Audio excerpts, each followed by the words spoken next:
O rei Charles e a rainha Camila chegam aos Estados Unidos em meio a um clima de tensão para uma visita oficial de 4 dias. As Forças Armadas Americanas realizam um ataque letal contra uma embarcação suspeita de tráfico de drogas no Pacífico. Na Flórida, um menino de apenas 3 anos fica ferido após ser atingido por um jipe em uma praia do estado. E 4 décadas depois, a Ucrânia relembra o desastre de Chernobyl, que marcou a história nuclear do mundo. E no Ceará, uma cratera se abre em rodovia próxima ao Beach Park e deixa um morto e veículos engolidos. E no Texas, um trem de carga atinge uma carreta presa na linha. O motorista escapa por segundos. Tudo isso e muito mais, agora no Brasil News.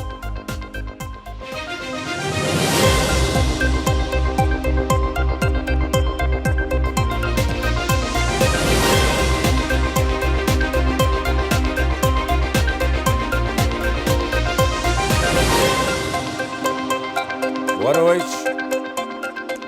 O rei Charles e a rainha Camila chegaram esta tarde aos Estados Unidos para uma visita oficial de 4 dias. A expectativa é que a visita ajude a reforçar a chamada relação especial entre os dois países, considerada hoje uma das mais pressionadas das últimas décadas. A visita oficial é a primeira de um monarca britânico em quase 2 décadas e ganhou ainda mais destaque em razão do ataque a tiros durante o jantar da Associação de Correspondentes da Casa Branca. Há também uma disputa política em andamento entre os dois aliados devido à guerra com o Irã. O Palácio de Buckingham disse que a viagem seria mantida conforme... Forças Armadas dos Estados Unidos realizaram um ataque letal contra uma embarcação suspeita de tráfico de drogas no Pacífico Oriental no último domingo. Segundo o Comando Sul, o barco operava em rotas conhecidas do narcotráfico e 3 supostos narcotraficantes foram mortos na ação. O vídeo do ataque foi divulgado nas redes sociais pelas autoridades norte-americanas. Nenhum militar dos Estados Unidos ficou ferido. A agência de notícias Reuters informou que não conseguiu verificar de forma independente a data e o local das imagens divulgadas. Vamos ver agora um giro de notícias pela região de New York e New Jersey. Em New York, o criminoso Guy Rivera foi condenado a 115 anos de prisão pelo assassinato do detetive da NYPD Jonathan Diller. Mesmo absolvido da acusação principal de homicídio, ele foi considerado culpado por homicídio culposo agravado, tentativa de assassinato e porte ilegal de arma. Segundo promotores, Rivera atirou contra o policial durante uma abordagem de rotina no Queens. A viúva do detetive emocionou o tribunal ao dizer que o filho do casal crescerá sem um pai. O caso ainda segue com outro suspeito que aguarda julgamento. New York pode estar prestes a entrar na era dos táxis aéreos elétricos. Um protótipo inovador da empresa Jub Aviation realizou um novo voo de teste no aeroporto JFK. A aeronave, que decola na vertical e é até 100 vezes mais silenciosa que helicópteros tradicionais, pode transportar até 4 passageiros. A proposta é ousada: reduzir trajetos dentro da cidade para apenas 7 minutos, conectando o JFK a diferentes pontos de Manhattan. O projeto ainda aguarda a certificação da FAA, mas já sinaliza o futuro da mobilidade urbana, mais rápida, silenciosa e sustentável. E Nova York vai viver a Copa do Mundo como nunca. A cidade anunciou fan zones gratuitas em todos os 5 distritos neste verão. Os espaços terão transmissão ao vivo dos jogos, atrações culturais, experiências interativas e o apoio ao comércio local.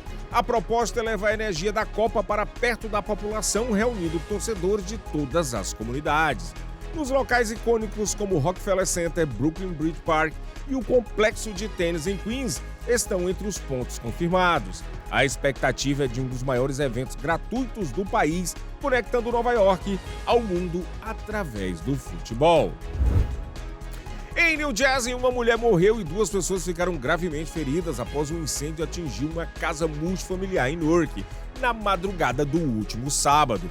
O fogo começou por volta das 3 horas da manhã na Charles Street, mobilizando equipes de resgate que encontraram o imóvel tomado pelas chamas. A vítima foi levada ao hospital Nuke Beth Israel, mas não resistiu. As outras 2 pessoas seguem em estado crítico. As causas do incêndio ainda estão sendo investigadas. E atenção, donos de vans! A partir do início de maio, veículos com ou sem placa comercial não poderão ficar estacionados em vias públicas entre as 11 horas da noite e as 5 horas da manhã em toda a cidade de Newark, principalmente no bairro do Iron Bond. Quem descumprir a regra será multado em cerca de $1.000 na primeira infração. Na reincidência, a multa pode chegar a $2.000, além de reboque do veículo. A medida vale para toda a cidade. Fique atento e evite prejuízos. Na madrugada desta segunda-feira, na Napoleon Street, em Newark, criminosos foram flagrados caminhando pelas ruas e verificando portas de veículos. Em um dos casos, o carro estava destrancado e diversos pertences foram levados. A polícia alerta para que motoristas redobrem a atenção e sempre mantenham os veículos trancados, evitando prejuízos e facilitando a ação dos suspeitos. E moradores da rua St. James, no Iron Bond, em Newark, denunciaram sujeira e consumo de bebidas alcoólicas em um campo neste domingo e afirmam que podem acionar a polícia caso a situação continue.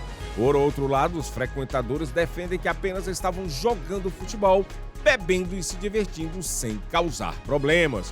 O caso dividiu opiniões na comunidade de Newark, já que é proibido consumir bebidas alcoólicas nas ruas. A seguir, um menino de apenas 3 anos ficou ferido após ser atingido por um jipe em uma praia na Flórida.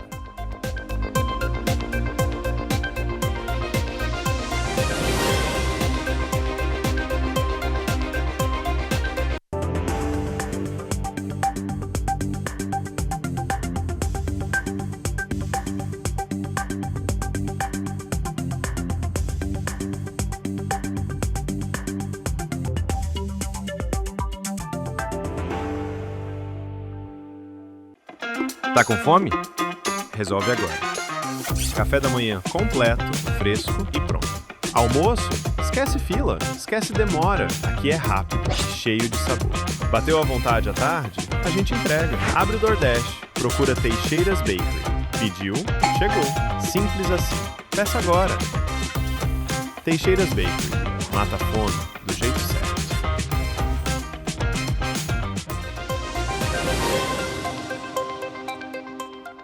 Um menino de 3 anos ficou ferido após ser atingido por um jipe em uma praia na Flórida. A repórter Lorena Gomes tem as informações. O caso aconteceu na Universal Boulevard Beach, na região de Daytona, no condado de Volusia. Segundo as autoridades, a criança de 3 anos correu do mar em direção à área de tráfego e entrou na frente do veículo, que seguia em baixa velocidade.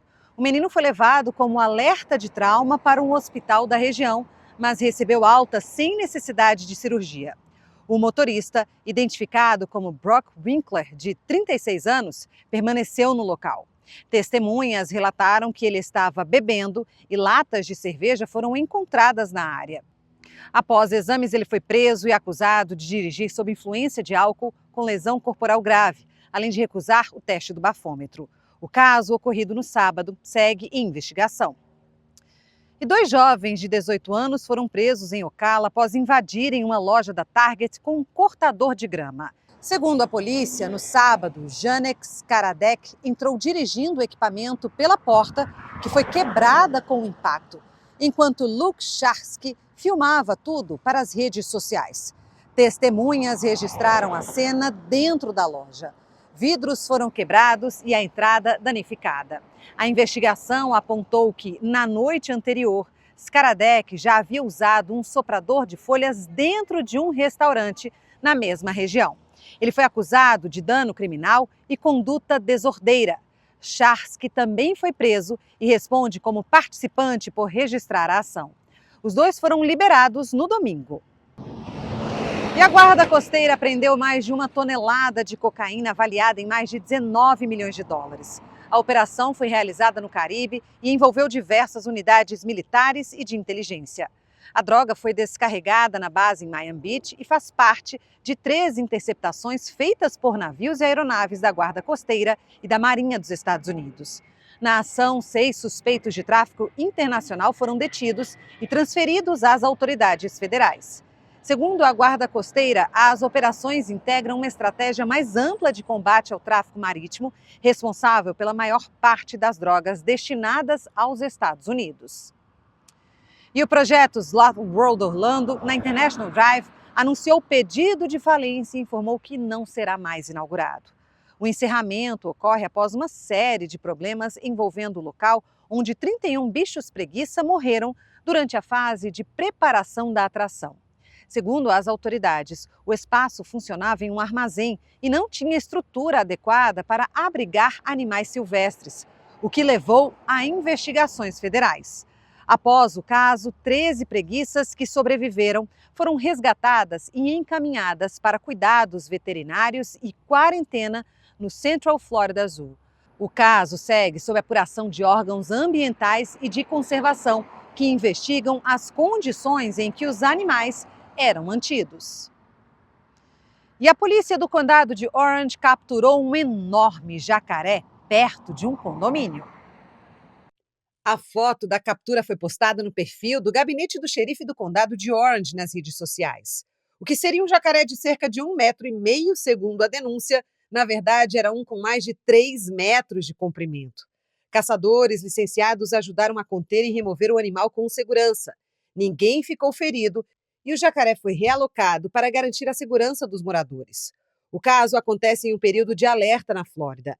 Neste mês começa a temporada de acasalamento dos jacarés, quando os animais ficam mais ativos e visíveis. Ela segue entre maio e junho, o que aumenta os registros de aparições em áreas urbanas. A orientação é manter distância e não alimentar os animais.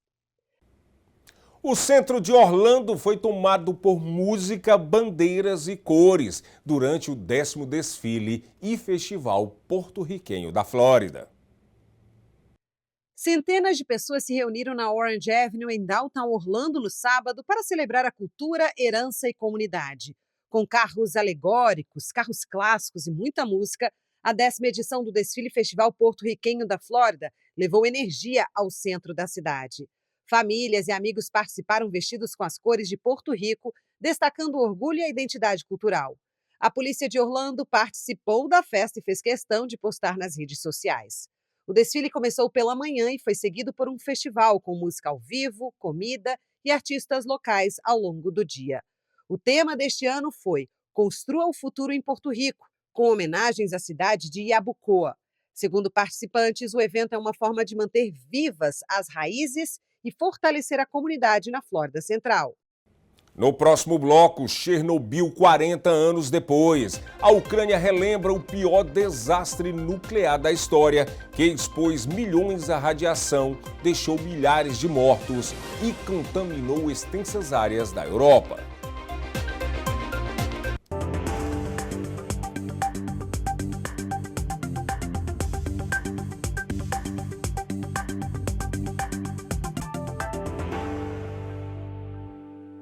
Chegou a hora que você esperava no Seabra Foods. Agora, no Seabra Foods, você ganha mesmo.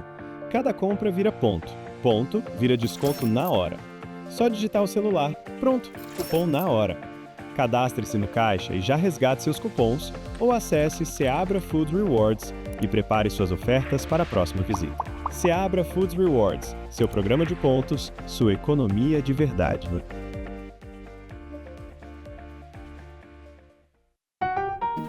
Quando o assunto é importação e distribuição de alimentos, a escolha certa tem nome: Triunfo Foods. Uma empresa forte, estruturada e preparada para atender supermercados e restaurantes com agilidade, variedade e qualidade garantida. Portfólio completo, logística eficiente e centros de distribuição estratégicos que fazem o produto chegar rápido, no prazo e com padrão elevado. Triunfo Foods. Força no mercado, confiança na entrega e crescimento para o seu negócio. Veja agora um giro de notícias do Brasil. Uma cratera se abriu na CE 025, estrada que liga Fortaleza a Quirás, após fortes chuvas no Ceará. O desabamento aconteceu por volta das 4h30 da manhã, no acesso ao Beach Park. Um motociclista de 40 anos morreu ao cair no buraco quando a pista cedeu. Outras pessoas também caíram, foram resgatadas e uma delas levada ao hospital. Um carro da Secretaria de Saúde de Aquiraz e 2 motos foram engolidas pela cratera. Imagens de segurança mostram o exato momento do colapso, com veículos caindo em segundos e motorista tentando frear para evitar a tragédia. Um homem de 45 anos foi detido após circular com uma espada dentro do aeroporto de Viracopos, em Campinas. Ele apresentava comportamento confuso e dizia estar sendo perseguido por uma facção criminosa. A polícia precisou usar arma de choque 2 vezes para contê-lo.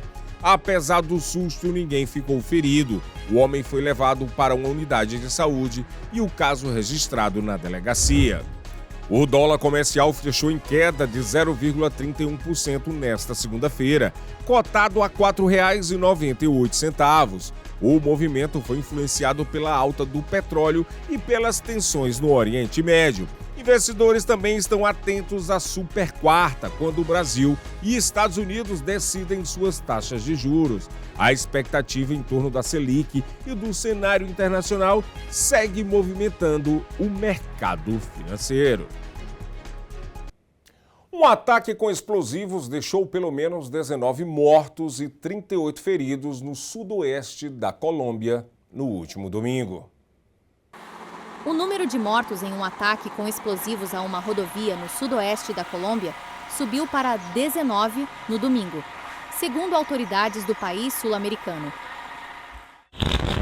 Explosivos plantados na rodovia Pan-Americana, na altura do município de Carribio, abriram uma cratera na via que liga Popayán a Cali. O ataque deixou ainda 38 feridos, entre eles 5 menores, e destruiu dezenas de veículos. O caminhoneiro Miguel Mosqueda estava na estrada no momento do atentado. O único que fiz foi sair do veículo e rastejar por baixo dos eixos. Eu não vi nada. O que eu vi foi gente gritando e chorando por todos os lados. Parecia o fim do mundo. O ministro da Defesa, Pedro Sanches, responsabilizou a facção Estado-Maior Central, criada por dissidentes das Farc que rejeitaram um acordo de paz em 2016. O atentado ocorreu poucas semanas antes das eleições presidenciais. Entre sexta-feira e sábado, houve 26 ataques nas regiões de Cauca e Vale, incluindo 2 com carros-bomba que visavam instalações militares. Cauca é uma região estratégica para a produção e o tráfico de cocaína, além da mineração ilegal de ouro, ambas importantes fontes de financiamento para grupos armados. A Ucrânia relembrou os 40 anos do desastre nuclear de Chernobyl no último domingo. O pior acidente nuclear da história expôs milhões à radiação, deixou milhares de mortos e contaminou vastas áreas da Europa. O toque de um sino no norte da Ucrânia deu início a uma série de cerimônias que marcaram os 40 anos do fatal desastre nuclear de Chernobyl. O aniversário aconteceu no domingo, em meio a temores persistentes de que a guerra iniciada pela Rússia possa provocar a repetição do pior acidente do tipo já ocorrido no mundo. Após uma explosão acidental na usina da União Soviética em 26 de abril de 1986, milhões de pessoas foram expostas à radiação, centenas de milhares foram forçadas a fugir e grandes extensões de terra foram contaminadas. Em Kiev, autoridades ucranianas e os chamados liquidadores se reuniram em um memorial. Centenas de milhares de liquidadores foram enviados à usina nuclear para fazer a limpeza após a explosão, enquanto as autoridades soviéticas tentavam esconder a dimensão do desastre. Um deles, Serhiy Balashov, disse que os soviéticos também se recusaram a reconhecer a ligação entre as doenças dos trabalhadores da limpeza e as tarefas realizadas em Chernobyl. 31 trabalhadores da usina e bombeiros morreram imediatamente após o acidente, principalmente em decorrência de síndrome de irradiação aguda. Milhares de outros sucumbiram desde então a doenças relacionadas à radiação, como o câncer, embora o número total de mortos e os efeitos de longo prazo à saúde permaneçam objeto de intenso debate. Marcar o desastre, que espalhou material radioativo por grande parte da Europa, ganhou um novo e contundente significado após a invasão da Rússia à Ucrânia. Kiev afirma que, durante ataques às cidades ucranianas, Moscou enviou repetidamente mísseis e drones às proximidades da usina. Segundo autoridades, em fevereiro do ano passado, um ataque russo com drones danificou um importante escudo protetor. O arco de aço e concreto foi instalado em 2016 em um esforço internacional para proteger o sarcófago original, construído às pressas em 1986 para cobrir toneladas de detritos radioativos. Nenhum vazamento foi detectado, mas, de acordo com o Banco Europeu para a Reconstrução e Desenvolvimento, são necessários reparos no valor de mais de 580 milhões de dólares. Após se reunir com o ministro de Energia da Ucrânia no domingo, o chefe da Agência Internacional de Energia Atômica, Rafael Grossi, disse que os consertos precisam começar o mais rápido possível. Deixar a situação como está agora é problemático. O controle da usina nuclear de Zaporizhia, ocupada pela Rússia, também é um ponto de discórdia importante nas negociações de paz mediadas pelos Estados Unidos entre Kiev e Moscou. Em entrevista na capital ucraniana no domingo, o presidente Volodymyr Zelensky disse que, caso a usina não seja devolvida ao controle ucraniano, um desastre pior do que Chernobyl poderá ocorrer no local. 40 anos após o maior desastre nuclear da história, a usina de Chernobyl volta a preocupar o mundo, agora por causa da guerra na Ucrânia. 40 anos após o pior desastre nuclear do planeta, a guerra ameaça levar mais tragédias para Chernobyl. No ano passado, um ataque russo com drones atingiu o arco protetor que cobre parte da usina nuclear. Denis Khomenko, o diretor adjunto de operações técnicas da instalação, disse que drones e mísseis sobrevoam regularmente a zona de exclusão. Ele explicou que o que vimos após o ataque de 14 de fevereiro de 2025 pode acontecer novamente e com consequências muito mais graves.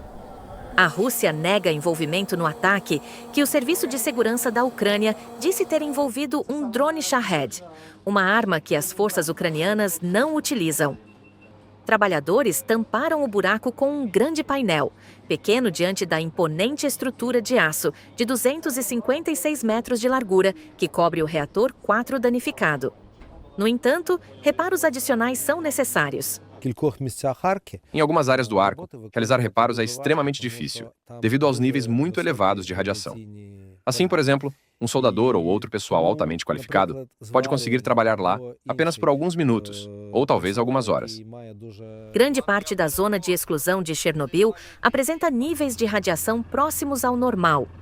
Porém, algumas áreas, particularmente ao redor do reator destruído, permanecem altamente contaminadas. Isso é um lembrete dos riscos agudos para a instalação, mais de 4 anos após o início da guerra. Além disso, as ameaças significam que a Ucrânia marcará o 40º aniversário do desastre de Chernobyl, precisando, mais uma vez, proteger o antigo sarcófago, que cobre toneladas de detritos radioativos. O ataque com drones do ano passado provocou um incêndio que durou semanas e danificou a membrana que veda a estrutura original de aço e concreto, construída às pressas sobre o reator pelas autoridades soviéticas em 1986. Especialistas dizem que os trabalhos de reparo nessa membrana, que deveria durar 100 anos quando foi construída em 2016, devem começar nos próximos anos para que, assim, sejam evitados danos permanentes. O Banco Europeu para a Reconstrução e Desenvolvimento está arrecadando fundos para reparos estimados em pelo menos 585 milhões de dólares. Odile Renaud Basso, a presidente da instituição, falou sobre a usina. Há uma enorme quantidade de material radioativo, combustível, que está debaixo deste novo confinamento seguro. Por isso é tão importante continuar o trabalho antes que haja risco de corrosão. E então, se isso acontecer, se a corrosão ocorrer, o confinamento não será mais eficaz e precisaríamos começar do zero, de certa forma, com uma resposta muito mais cara.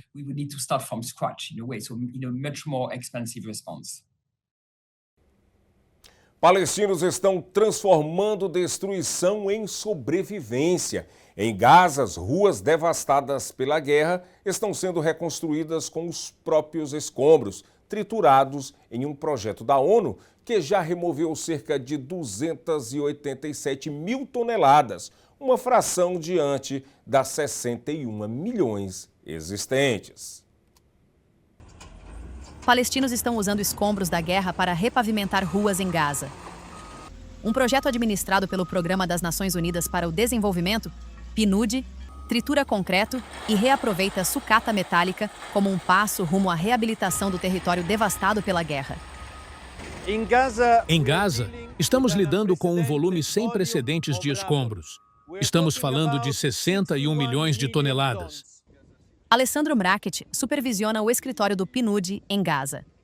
Ele afirma que este é um dos maiores desafios de desobstrução pós-guerra de que se tem memória. Mraket disse que o programa já coletou cerca de 287 mil toneladas, mas classifica isso como apenas a ponta do iceberg.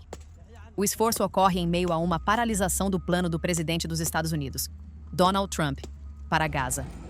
Trump pretendia se apoiar em um cessar-fogo de outubro para ampliar a ajuda e reconstruir o enclave do zero. Mas a retirada dos escombros é um passo vital para permitir a entrada de mais ajuda em Gaza. Os detritos estão basicamente impedindo, bloqueando o acesso a poços de água, a centros de saúde primária, a hospitais, para retomar a economia básica no nível local. Ibrahim Al-Sarsawi disse a Reuters que está satisfeito com o trabalho. Ele recebe o pagamento no fim da semana e pode comprar comida para seus filhos daquilo que chama de uma forma lícita.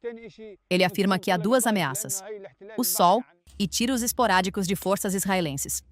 E há um terceiro risco deixado pela guerra, potencialmente escondido sob os destroços, que desacelera a recuperação.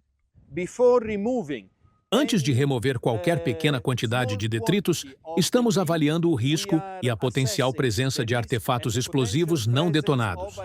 Isso ainda hoje é um dos principais gargalos, inclusive para nós retirarmos os escombros, já que a gestão de artefatos explosivos ainda não foi tratada em Gaza. De acordo com uma avaliação rápida final de danos e necessidades de Gaza, divulgada neste mês pela União Europeia, pelas Nações Unidas e pelo Banco Mundial, a recuperação e a reconstrução no pequeno território exigirão mais de 71 bilhões de dólares ao longo da próxima década. Fãs nos Estados Unidos estão intrigados porque carros chineses cheios de tecnologia e com preços acessíveis não são vendidos no país. O youtuber norte-americano Ethan Robertson trabalhou bastante no Salão do Automóvel de Pequim na sexta-feira. Ele estava apresentando a um grupo de visitantes estrangeiros os mais novos carros de alta tecnologia chineses. Robertson é cofundador do canal do YouTube Wheelsboy, especializado em informações sobre veículos chineses para o público de língua inglesa. Ele, que é natural da Carolina do Norte e mora na China, disse que a percepção dos carros chineses entre os espectadores norte-americanos mudou ao longo dos 6 anos em que ele cobre o setor. Temos um público muito diverso e internacional, mas a maior parte é norte-americano. Eu diria que, em geral, a reação dos norte-americanos aos carros chineses é: por que não posso comprar isso? Nossos comentários estão cheios de pessoas dizendo coisas como: não acredito que o governo não permita que vendam esse carro aqui. É tão barato, tão tecnológico, parece tão legal. Os preços são um dos grandes motivos pelos quais seu público, majoritariamente norte-americano, reage com uma mistura de fascínio e frustração. Então você está olhando para um carro que custa talvez $30 mil, e esse carro vem completamente equipado. Um SUV de 6 lugares, com um trem de força de autonomia estendida, uma geladeira, uma TV na parte de trás, telas gigantes. De novo, é 30 mil. Enquanto em lugares como os Estados Unidos, infelizmente com 30 mil, o mercado mal te coloca em qualquer veículo elétrico ou híbrido, nessa faixa de preço. Lei Xin, apresentador do podcast China EVs and More, está otimista de que os carros chineses, em algum momento, chegarão às costas norte-americanas. Dependendo do que sair da cúpula Xi-Trump, acho que podemos ver essa narrativa tomar um rumo diferente. Mas a longo prazo, como eu disse, é uma questão de tempo. Se não for até 2028, pode ser até 2030. Pode ser na década de 2030. Eu sei que na minha vida vou poder comprar um carro elétrico chinês nos Estados Unidos.